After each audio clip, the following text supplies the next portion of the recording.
عليكم خوتي الاعزاز، ان شاء الله تكونوا بخير وعلى خير. ميساج خفيف ظريف، شفت واحد الفيديو تاع لي سيبورتير الجيريان مناصرين جزائريين داخل المغرب يعيطوا تحيه عمي تبون.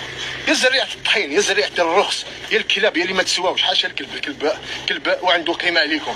انت كي راك تعيط تحيه عمي تبون في المغرب، واش هي الفايده؟ واش هي الفايده يا دين باباك؟ واش هي الفايده؟ انت راح تفرج بالون، راح تسيبورتي المنتخب الجزائري، ولا راح تبروفوكي المغاربه، ولا راح باش ما باليش. واش دخل عمك تبون في لاكوب دافريك؟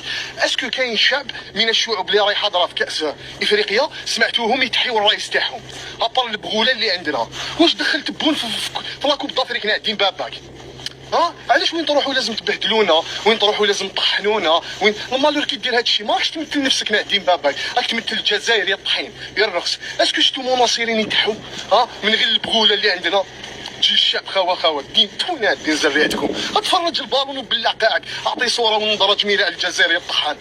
خوتنا المغاربه هذوك البغوله هكذا ماشي هذوك، انا قلنا لكم هذوك بغوله تاع النظام يستعملهم كيما يحب، ماشي هذوك هما الجزائريين. راكم تعرفونا كيفاش مدايرين حنا.